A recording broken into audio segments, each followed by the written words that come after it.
You are listening to The Standards Desk of News from The Standard Show, the podcast that brings you the stories behind the standards, with Matthew Childs and Cindy Parakill. Hey, Cindy Parakill. Hey, Matthew Childs. Well, shall we have the Standards Desk of News? Let's do it. Yes, this is the Standards Desk of News. News about standards and standards in the news. And this time we are covering stories from August 2024. And we start with Paris 2024, setting a new standard for sport event sustainability. Yes, late July and early August saw the most amazing Olympic Games in Paris. And Paris is set to become the most sustainable Olympic Games so far, which was shaped by its certification to ISO 20121, all about major events with minor impact. Paris 2024 spearheaded the enhancement of the ISO 20121 standard, which was pioneered by London 2012. The revised standard, which was approved back in February 2024, now encompasses a wider scope to address topics such as impact and legacy, human rights, climate action, and accessibility. The standard aims to help organisations integrate sustainability throughout the entire event management cycle. Paris 2024 collaborated with ISO to align actions to reduce its carbon footprint while maximising social and economic benefits. Adhering to the ISO 20121 standard is a requirement for all organising committees of the Olympic Games. The Paris organisers aim to cut the carbon footprint of the Games by 50% compared to the average of London 2012 and Rio 16, aligning with the Paris Agreement on climate change while creating lasting social and economic benefits for the local population. Staying in Europe, a hydrogen standards roadmap for Germany. Hydrogen has a special role to play in the global energy transition.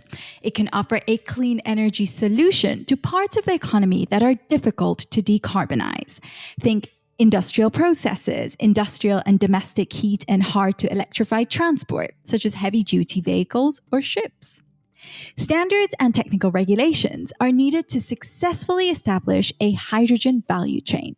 Germany is developing a nationally coordinated strategic roadmap for the technical regulation of hydrogen technologies and defines guidelines for establishing and further developing the technical regulations in this area.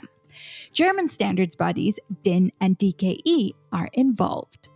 The roadmap, funded by the Federal Ministry for Economic Affairs and Climate Action, as part of the Energy Research Program, contributes significantly to the demand for uniform standards for the development of a hydrogen infrastructure, which is addressed in the update of the German government's national hydrogen strategy. Yes, and check out the episode we did on hydrogen, available on the feed now. Now, new research on the business benefits of involvement in standards. Yes, now this is ongoing research called From Participation to Influence, the impact of technology standards engagement on global production networks. The research authors, Xin Deng from Manchester University Business School, John Moffat from Durham Business School, and friend of the podcast, Cher Lee from Aston Business School, studied the impact of business engagement in the development of ICT technology standards on centrality within global and regional production networks, using longitudinal data from over 3,500 US-listed firms. Their measures of centrality, derived from business-to-business supply linkages, reveal that involvement in standards development organisations significantly enhances firm centrality. The idea here is that firms with higher centrality in their global supply chain network will have a better performance, due to their role in the network, which enables collaborations, as well as more robust asset risk management. Additionally, the results are indicating that standards participation not only boosts centrality domestically, but also extends significantly to international markets, especially in Europe. And the benefits of participation are most pronounced among patenting-intensive firms. So, there you go. Get involved in standards. And finally, have your say on inclusive PPE. Since COVID-19, it would be fair to say that PPE has entered the public consciousness, and there is news of a new standard for PPE.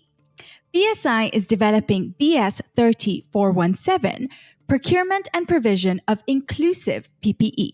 This pioneering initiative aims to set a new benchmark for inclusive personal protective equipment, or PPE, that ensures safety and accessibility for everyone, regardless of their physical attributes or abilities.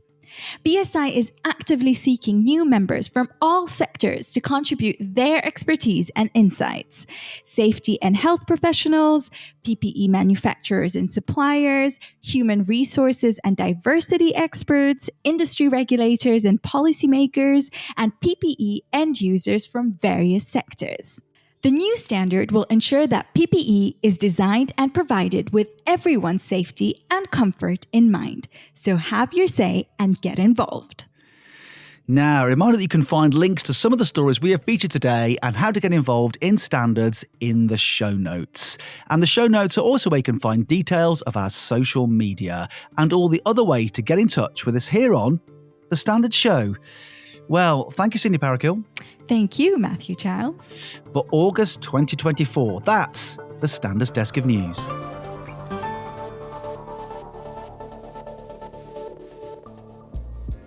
You have been listening to the Standards Desk of News from The Standard Show, the podcast that brings you the stories behind the standards. You just heard a Stripped Media production.